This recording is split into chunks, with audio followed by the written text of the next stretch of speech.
नमस्कार, हर खबर हरियाणा में आपका स्वागत है। मैं हूं आपके साथ भावना त्रिपाठी। रुक करेंगे प्रदेश की तमाम बड़ी खबरों की ओर। हरियाणा के पूर्व मुख्यमंत्री मनोहर लाल इंद्री में कार्यकर्ताओं के साथ बैठक की। इस बैठक में हुए लोकसभा चुनाव की समीक्षा भी की गई।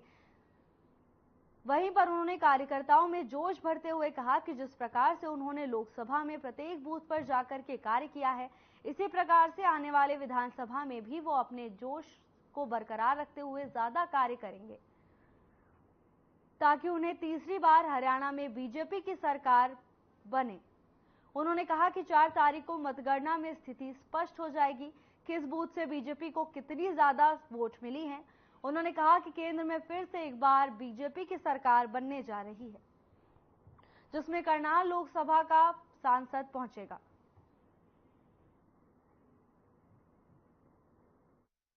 चुनाव हुआ ही हुआ, आगे भी लगातार चुनाव हमको करते रहना, आगे भी।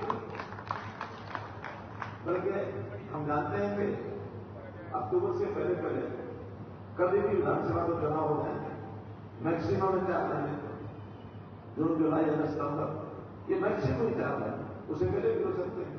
तो मेरा इतना ही कहना है कि हम भारतीय जनता पार्टी के कर्मठ कार्यकर्ता जो हैं, एक ही निवेदन है कि वो पसीना बहाया, पसीना जो अब चल रहा है, इस पसीने को सूखने मत देना विधानसभा के चुनाव। क्योंकि जैसे मोदी जी तीसरी बार प्रधानमंत्री बनने का रास्ता तो बन गया, एक बात तो पूरी हो गई कि मोदी सरकार तीसरी बार, वो तो पूरी हो गई। कल जिस प्रकार के एग्जिट पोल से बताया। अब अपनी बात तो ये है कि ठीक है, टारगेट रखा जाता है उत्साह देने के लिए, कुछ अपने कार्यकर्ताओं को उत्साह के लिए होता है और कुछ सामने वाले भी उसी जाल में फंसे रहते, वो इसी बात का जवाब लेते रहे उसे कि 400 क्यों चाहिए। उनको लगता है 400 लाने के चक्कर में हमको नहीं आ रहे जाएंगे, उसमें से बात निकल ही नहीं पाती। तो ये विषय भी कई बार करना हमें जरूरी होता है। अब 400 आएंगे, एक में तो 401 भी बताया, ठीक है, वो 350 रुपये बता रहा, 370 बता रहा, 380 बता रहा, 350 और 400 बीच में कहीं भी आती है। इतना जरूर है कि पिछली बार से ज्यादा, पिछली बार भारतीय जनता पार्टी की अपनी अकेली 303 और एनडीए के बाकी दल के 50, कुल 353। निश्चित रूप से 353 से ज्यादा आएंगे, एक आध 50 कुछ भी। अब इसमें हमको और भी ध्यान रखना पड़ेगा, अपने अनुभव तो नहीं है, साथ में विपक्षी दलों के फ्रंट वो क्या क्या प्रचार करते हैं इसका ध्यान रखना। जैसे कांग्रेस के लोगों ने एक प्रश्न खड़ा किया कि मोदी जी को सरकार बढ़ाने के लिए तो 272 सीटें चाहिए, फिर 400 की बात क्यों कह रहे हैं? आगे ना 400 के चक्कर आ गए ना, 272 तो मान लीजिए तो आनी है, लेकिन 400 क्यों कर रहे हैं? और उसके पीछे शुरू का छोड़ दिया कि 400 लेकर के ये संविधान को बदल गए, थोड़ा क्यों? अच्छा, हमारे यहां शुरू हुआ सब था इस वक्त कि भी संविधान बदलेंगे, ऐसा किसी के किसी इलाके में ऐसा मिला। खास करके अनुसूचित जाति वर्ग को उन्होंने खूब छोड़ा है। पहले ये शोर मचाते थे, कभी कभी इस प्रकार की हाथ में बातें करते थे कि वामसेफ नाम का संगठन आपको वो छोड़ते, अब इस बार को कांग्रेस ने पकड़ा, कांग्रेस मुका खाएगी, बल्कि मुझे तो ऐसा लगता है इसके कारण से कांग्रेस एक मोहर में फिर फंसेगी। क्योंकि 5 साल बाद हम ही पूछेंगे समाज के लोगों से कि भाई कॉन्स्टिट्यूशन तो नहीं बदला, सीटें तो 400 से 450 आएंगे, कौन से 450 में भी हम कुछ भी कर सकते हैं सरकार, लेकिन फिर भी नहीं बदला। इसलिए ये सवाल उनसे फिर पूछा जाए और इस सवाल के कारण से वो फिरेंगे और समाज में एक विषय आएगा कि नहीं ये कांग्रेस वाले तो नहीं कर रहे, इन्होंने मुफ्त खोल की योजनाएं टूट दी, हमारे लोग बड़े रहते हैं मुफ्त में कराती नहीं। लोगों की इनकम बढ़ाओ, कमाई बढ़ाओ।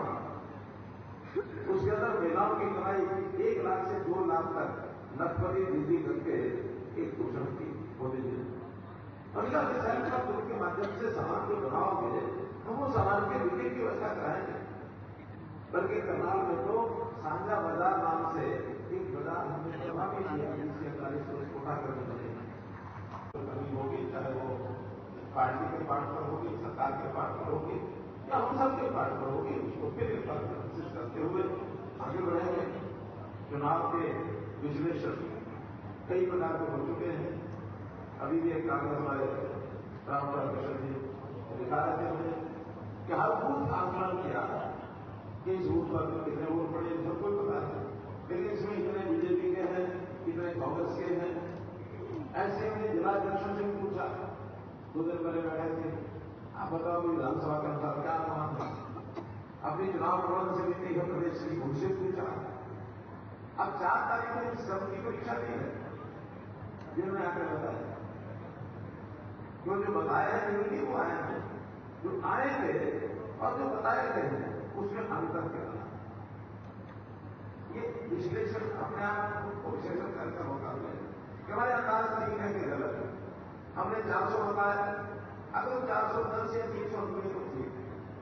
अगर हमने 400 बताया निकले 550 तो इसका मतलब 40 कर जाएगा। और हमने 400 बताया निकले 300 तो भी 25-30 कर।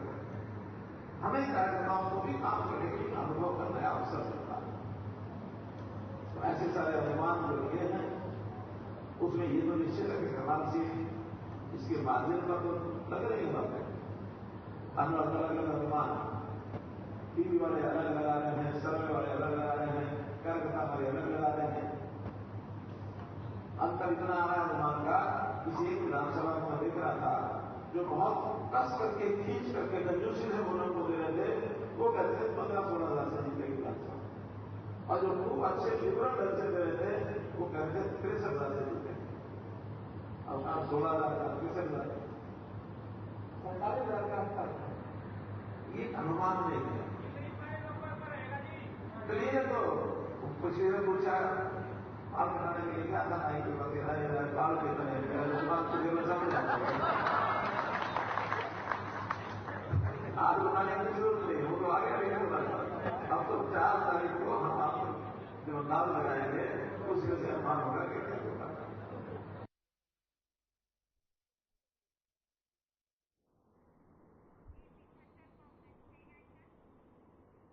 एग्जिट पोल के आंकड़ों से कांग्रेस के बादली हलके के विधायक कुलदीप वत्स ने नकारा है। उन्होंने कहा कि देश का कुछ मीडिया केवल और केवल बीजेपी के लिए ही काम कर रहा है, उसे सच्चाई से कोई मतलब नहीं है। वो तो केवल बीजेपी के गुणगान में ही लगा रहता है। इसके साथ ही उन्होंने कहा, आपको बता दें कि विधायक कुलदीप वत्स झज्जर स्थित अपने कार्यालय में पार्टी कार्यकर्ताओं से चुनाव का फीडबैक लेने पहुंचे थे। इस दौरान उन्होंने कहा कि कई ऐसे चैनल भी हैं जिन्होंने धरातल पर जाकर सर्वे किया है और देश में इंडी गठबंधन बनने की बात कही है।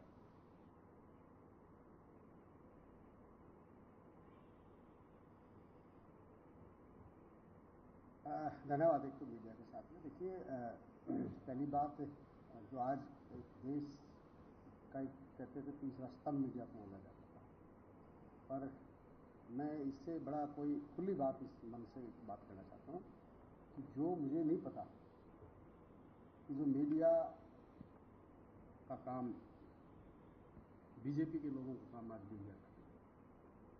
हरियाणा में हम आज क्लियर 8 सीट हम जीतने जा रहे हैं, 2 सीटों हम बिल्कुल फाइट में हैं। और हरियाणा में का जो उन्होंने जो रिजल्ट बताए, मैं पूरे देश की बात करता हूँ, हरियाणा की बात नहीं करता हूँ, कि आंध्र प्रदेश में 35% बीजेपी वोट ले रही है, कर्नाटका में बोला 22 सीट का एनडीए की आ रही है। बिल्कुल झूठे आंकड़े पेश किए हैं।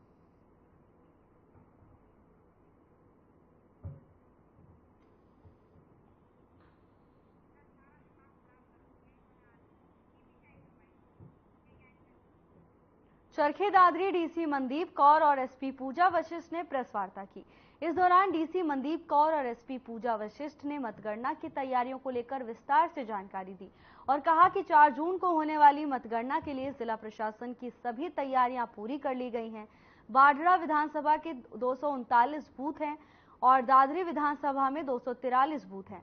इसके साथ ही उन्होंने बताया कि 18 राउंड में मतगणना होगी, जिसमें बाढ़ा विधानसभा में 45 मतगणना एजेंट बनाए गए हैं और दादरी विधानसभा में 55 एजेंट बनाए गए हैं।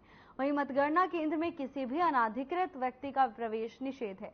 मतगणना के कारण जनता कॉलेज रोड पर बैरिकेडिंग की जाएगी। नेसेसरी जो काउंटिंग प्रोसेस के अरेंजमेंट्स हैं वो हम कर चुके हैं। काउंटिंग स्टाफ की रैंडमाइजेशन, फर्स्ट रैंडमाइजेशन हो चुकी है, सेकंड रैंडमाइजेशन हम कल करेंगे और फाइनली जो 4th को सुबह 5 बजे हम जो फाइनल थर्ड रैंडमाइजेशन है वो करेंगे। और पॉलिटिकल पार्टीज और सीसीटीवी कैमराज और वीडियोग्राफी करते हुए हम पॉलिटिकल पार्टीज को इनवाइट करते हुए स्ट्रॉन्ग रूम्स खोलेंगे सुबह 6 बजे, 6:30 बजे और काउंटिंग स्टार्ट हो जाएगी 8 बजे से। से विधायक जगदीश नायक के आवास पर फायरिंग हुई। फायरिंग से पूरे इलाके में सनसनी फैल गई। स्थानीय लोगों ने हिम्मत दिखाते हुए 4 हमलावरों को मौके पर ही दबोच लिया। तो वहीं मामले की सूचना पुलिस को दी गई। सूचना मिलने पर पुलिस मौके पर पहुंची और चारों अपराधियों को गिरफ्तार कर लिया।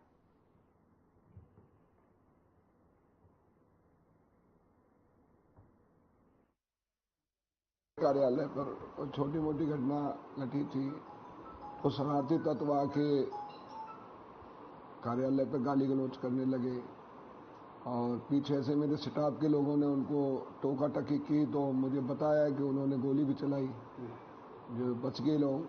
और उसके बाद कॉलोनी वाले निकल के आ गए। उन्होंने कॉलोनी वालों ने उन्हें पकड़ के उनका जो है ना पुलिस के हवाले कर दिया। सूचना मिलने के बाद मैं भी घर पहुंचा। मुझे यहाँ बहुत हजारों लोग यहाँ इकट्ठा मिला। सारे लोग जो लेडीज जेंट्स सारे हमारे दफ्तर पर खड़े थे। भाई ये कैसे हुआ, अभी मैं भी नहीं समझ पा रहा हूँ कि ये हुआ कैसे है। इसकी तह में हम जाएंगे। पुलिस की जांच के लिए मामला गया हुआ है। कितने लोग थे? 15-20 लोग बताए जा रहे हैं। मोटरसाइकिलों पर सवार होकर आए थे। इनमें एक मैन जो बताया जाता है दिनांक 1/6/2024 को समय करीब 5:30 बजे सतपाल उनके कार्यालय में मौजूद था और 2 लड़के जिनको ये नाम जानते हैं देशराज और दीपक और उसके साथ अन्य 10-15 लड़के बाइक पर सवार होकर आए और कार्यालय के पास छोटे गेट में घुस के और सतपाल पर जान से मारने की नीयत से सीधा फायर किया। सतपाल ने जो दरखास्त जिस अभियोग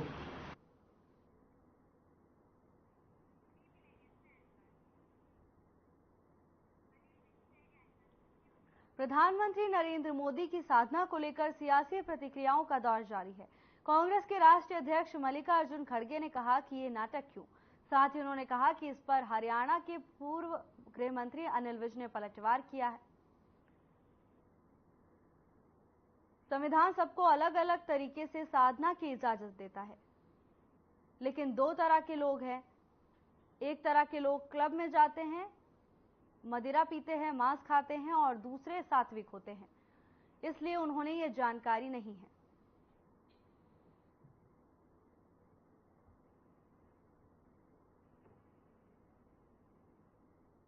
देखिए, हमारा संविधान सबको अपने अपने तरीके से आराधना करने की इजाजत देता है और जहां पर जाकर रॉक मेमोरियल में मोदी जी ने ध्यान लगाया है वो बहुत अच्छी जगह है, वहां पर ध्यान लगता है। मैं जब गया था मैंने भी वहां पर ध्यान लगाया था। लेकिन 2 तरह के लोग हैं अगर हम लोगों को बांटते हैं। हेक्टिक एक्टिविटी करने के बाद एक तरह के लोग तो क्लब में जाते हैं, बार में जाते हैं, मदिरा मांस खाते हैं और वो अपनी को रिलैक्स करने की कोशिश करते हैं। और दूसरी तरह के जो लोग हैं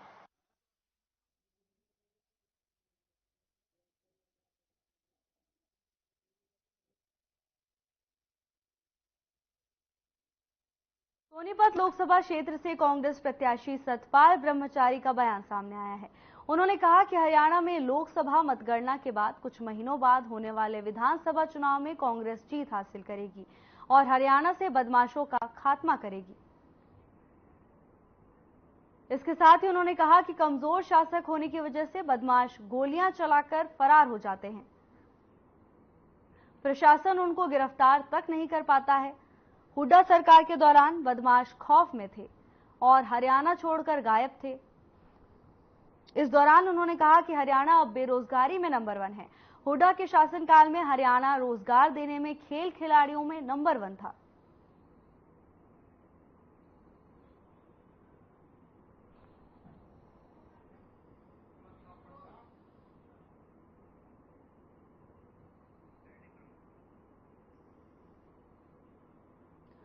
सोनीपत से सतपाल ब्रह्मचारी का बयान सामने आया है। इस दौरान उन्होंने बीजेपी पर जमकर निशाना साधा। उन्होंने कहा कि हुड्डा सरकार में बदमाशों में खौफ रहता था, तो वहीं अब बीजेपी की सरकार में बदमाश गोली मारकर फरार हो जाते हैं। लोकसभा चुनाव सभी राज्यों में पूरे हो चुके हैं। 4 जून को मतगणना का दिन है। चुनाव पूरे होने के बाद भी वार पलटवार का दौर थमने का नाम नहीं ले रहा है। इसी को लेकर कांग्रेस प्रत्याशी सतपाल ब्रह्मचारी का बयान सामने आया है। इस दौरान उन्होंने बीजेपी पर जमकर निशाना साधा। उन्होंने कहा कि हरियाणा में बदमाशों के अंदर से खौफ खत्म हो गया है, तो वहीं हुड्डा सरकार की तारीफ करते हुए सतपाल ब्रह्मचारी नजर आए। लोकसभा चुनाव संपन्न होने के बाद भी लगातार सियासी प्रतिक्रियाओं का दौर जारी है।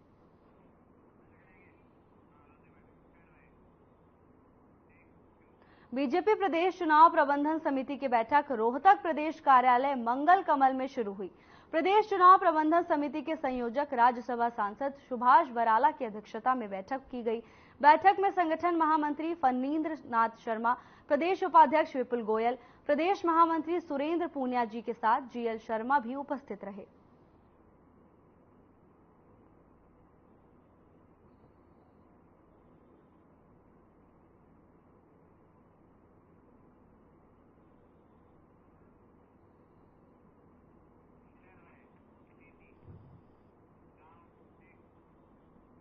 चरखी दादरी शहर के वार्ड में 11 वाल्मीकि नगर में पिछले काफी समय से बिजली और पानी की समस्या को लेकर स्थानीय नागरिकों ने सब्जी मंडी के पास रोड पर जाम लगाया और प्रशासन और सरकार के खिलाफ नारेबाजी करते हुए रोष जताया।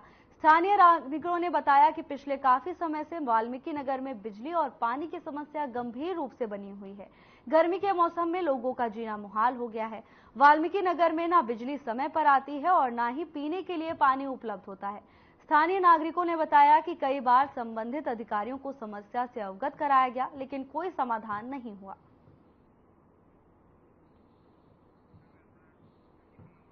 चरखी दादरी में बिजली और पानी को लेकर लोग सड़क पर आ गए। उनका कहना है कि अधिकारियों को कई बार अवगत कराया गया है, लेकिन इसके बावजूद अधिकारियों ने मामले को संज्ञान में नहीं लिया और ना ही कोई कार्रवाई हुई। बढ़ती गर्मी में लोगों का जीवन अस्त व्यस्त है, हाहाकार मचा हुआ है, तो वहीं पानी और बिजली की समस्या को लेकर लोग काफी परेशान नजर आए। अपनी समस्या को लेकर लोग सड़कों पर उतर आए, जिस कारण सड़कों पर भारी जाम लग गया। इसके साथ ही उन्होंने अधिकारियों पर लापरवाही का आरोप भी लगाया है।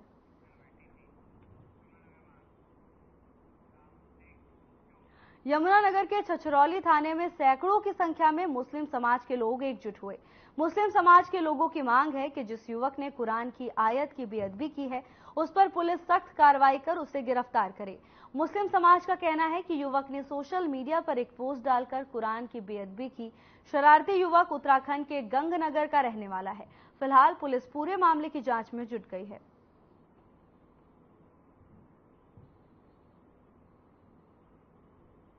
हमारे यहाँ के जो लोकल एसएचओ हैं उनसे बातचीत हुई है। उन्होंने तो हमें ये आश्वासन दिया है कि हम इसकी डीडीआर काट देते हैं, क्योंकि उनका कहना ये है कि जब एक जगह एफआईआर हो जाए उसके बाद उसी मुकदमे उसी मामले की दूसरी एफआईआर नहीं होती और उसकी डीडीआर कटती है, कि जो यहाँ का प्रशासन है वो वहाँ के प्रशासन से अटैच होके इस मसले में जिस तरीके की कार्रवाई वहाँ का प्रशासन करेगा, ये प्रशासन उसको कोऑपरेट कर सकता है, ये इनका कहना है। हमारी जिन वकीलों से बात हुई है वो भी कुछ वकील ये कह रहे हैं कि इसमें प्रावधान है दूसरी एफआईआर होने का, कुछ कह रहे हैं नहीं है। आज छछरौली और आसपास के कुछ मुस्लिम समुदाय के लोगों ने इकट्ठा होकर रोष प्रकट करके उत्तराखंड रुड़की में हुई एक निंदनीय घटना के बारे में, कुरान शरीफ के पन्ने फाड़ने और जलाने के बारे में मेरे को एक शिकायत इन्होंने दी है, जिस संबंध में मेरी रुड़की हरिद्वार में एसएचओ गंगनहर से बातचीत भी हुई है। इस संबंध में ऑलरेडी गंगनहर थाना में मुकदमा दर्ज है और उसमें गंगनहर पुलिस द्वारा कार्रवाई अमल में लाई जा रही है। आज कंप्लेंट लेके आए थे, हमें एक रुड़की का लड़का बताया जा रहा है जिसका नाम सिद्धार्थ चतुर्वेदी है। वो लड़का वैसे तो 2-3 साल से वो हमारे इस्लाम के खिलाफ बहुत जहर उगल रहा है और गलत सलत अपशब्द भी बोल रहा है बहुत ज़्यादा, लेकिन आज तो उसने बिल्कुल हद पार कर दी कि हमारी कुरान उसके ऊपर पैर रखना और बरखों को पाड़ना और जलाना और अल्लाह को चैलेंज करना।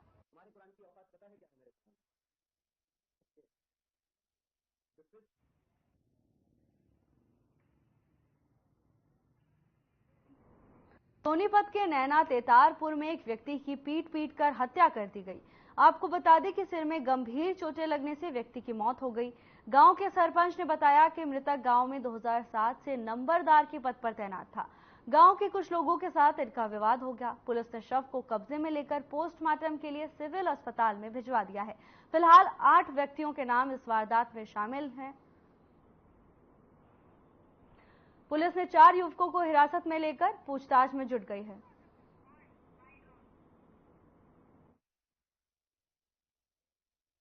ये मेरे को तो रात को 10 बजे सूचना मिली थी कि नई कॉलोनी जो बस्ती है एक उसमें झगड़ा हो रहा है। तो मैं जब वहाँ पहुँचा इस भाई को लेकर आ गई। वहाँ पता लगा कि भाई तो खत्म होने वाला है और जल्दी में संभालो। तो मैं फिर उसके बाद मैं पहुँच गया था यहाँ। तो यहाँ उस कर में लाए थे, उस कर में इसको बेड दिखा दिया, फिर यहाँ सरकारी में लेकर आ गई। अच्छा, क्या नाम है जी लड़के का?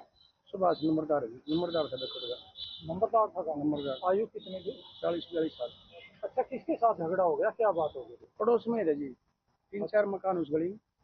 उनका एक दिन पहले भी थोड़ा झगड़ा हुआ, थोड़ा किसी बात पे, और कल फिर पता नहीं किस तरह की मार पिटाई हुई। दोनों तरफ थोड़ी थोड़ी चोट भी लग रही, लेकिन ये खत्म हो गया। सर में ज्यादा चोट है इसके, ये पता नहीं ईंट लगी है क्या लगे।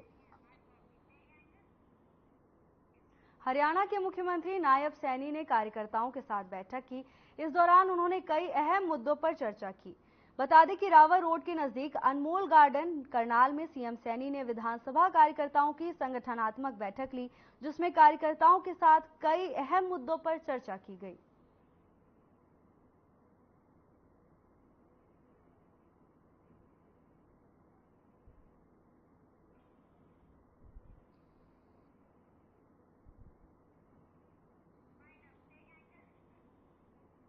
फिलहाल के लिए बस इतना ही। जल्द हाजिर होंगे नई अपडेट्स के साथ। नमस्कार।